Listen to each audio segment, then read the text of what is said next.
Hello everyone. Now this video will show you the support list for the DFL Seagate hard drive firmware repair software.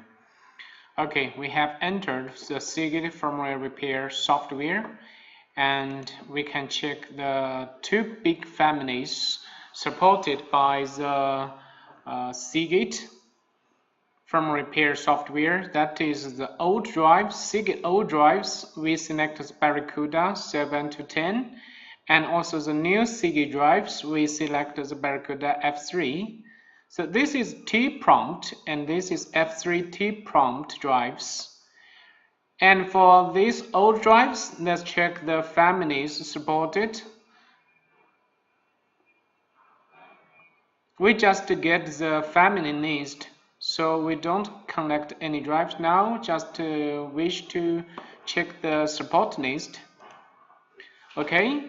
So this is the hard drive family supported by the Seagate firmware repair software. So we can see this is the Barracuda and 0.7,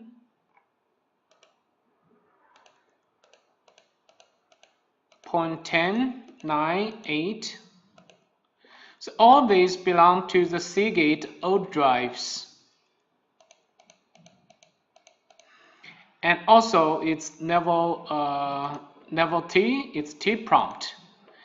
Okay, so let's check the new Seagate drives support list. For the new Seagate F3T drives, we can see this is the support list. From the 0.11 Barracuda 7200 0.11 and also 0.12 5400.6.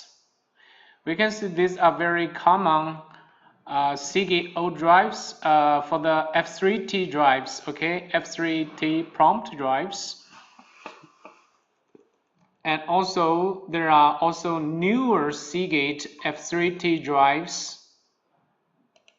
We can see the support list here. This is a family name and then here is a family ID. Each family has one family name and a family ID. This one is very common. And also the very new drives such as the Rosewood. And these are the new drives, the Live B family, the A5, 8C, and also A6, B2, B5, A2, okay. So the old Seagate F3T drives and new Seagate F3T drives. So this is the complete support list for the Seagate F3T drives. Okay, so these are all the support list for both the T drives and F3T drives. Thank you for watching the video.